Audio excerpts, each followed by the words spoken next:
Salut à tous, aujourd'hui on se retrouve avec mon petit carnet et pour une nouvelle vidéo du jargon photo de A à Z.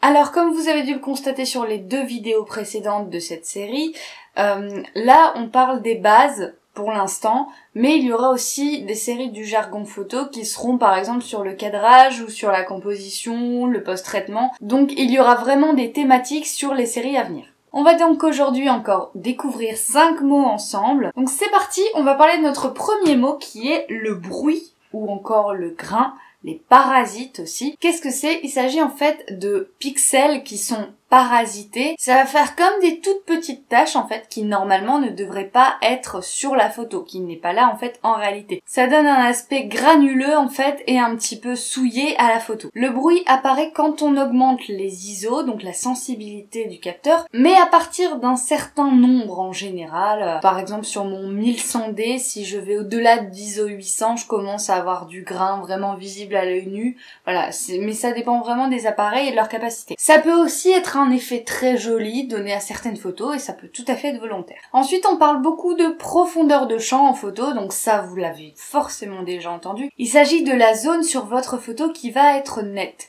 Donc comme vous le savez peut-être, elle peut être plus ou moins grande, cette profondeur de champ, et donc vous pouvez avoir plus ou moins de netteté sur votre photo avant et après le sujet sur lequel vous avez fait votre mise au point, et bien sûr votre sujet aussi lui est net. Donc il faut savoir que plus cette profondeur de champ va être petite, plus il va y avoir de flou. Ça découle directement de l'ouverture du diaphragme. Donc plus l'ouverture va être grande, plus on aura une profondeur de champ petite, et donc plus on aura de flou. Ensuite il y a le floutage ou encore flou de mouvement, ou même flou d'arrière-plan. Avec la profondeur de champ, on sait qu'on peut avoir plus ou moins de flou en arrière-plan ou en avant-plan. Donc le floutage, en fait, c'est le fait de flouter volontairement une partie de la photo, soit avec la profondeur de champ qui est réduite, soit avec un flou de mouvement, et là ça va être avec la vitesse qu'on va créer ça. Notre temps de pause va donc être un petit peu plus long volontairement pour que le sujet soit flouté. Ça peut être également pour laisser l'anonymat des personnages sur la photo. Attention cependant,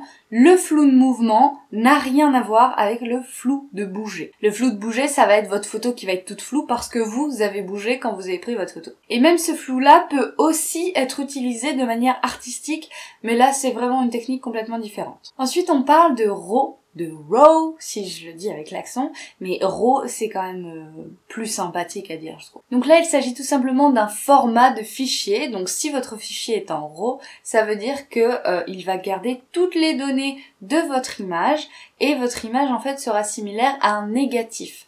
Votre image ne sera pas compressé. Vous allez pouvoir faire tout type de retouches à partir d'un seul et même fichier, et ce fichier surtout n'est pas compressé, à bien garder toutes vos données. Donc le post-traitement, donc votre retouche, etc., ça ne va absolument pas atteindre la qualité de votre photo. Vous connaissez sûrement un autre format de fichier qui est le JPEG. En fait, le RAW, c'est le format de base de l'image, et quand vous prenez une photo en JPEG, donc quand vous avez une image normale qui ressort de votre appareil photo, en fait, c'est l'appareil photo qui a compressé votre fichier pour vous donner un JPEG. Mais à la base, vous n'avez que des données numériques en fait, et votre appareil va les transformer en images ou en aperçu. Si vous photographiez en RAW, ce ne sera qu'un aperçu, et donc quand vous ferez votre post-traitement, là vous allez vraiment créer complètement votre image. Les extensions de ces fichiers sont différentes selon les marques, donc pour Canon c'est .crw ou encore .cr2. Pour Sony ça va être .arw et pour Nikon ça va être .nef. Ensuite pour notre dernier mot, on va parler des pixels. On en parle beaucoup des pixels, mais finalement qu'est-ce que c'est exactement ? Déjà, le mot pixel est une contraction en fait de deux mots en anglais, comme souvent. Picture, élément. Si on fait la traduction, il s'agit des éléments de l'image. Éléments d'image, donc en fait ça va être l'unité de mesure de vos images, ça va être une partie de votre image, donc on va dire le point de base. Si vous avez une pièce qui fait 120 mètres par exemple, c'est énorme. Votre unité de base, c'est le mètre, donc c'est 1 mètre, donc votre pixel, ça va être ça. Et c'est ce qui va servir à mesurer du coup la définition de votre photo. J'espère que cette vidéo vous a plu, alors assimilez bien encore une fois ces mots.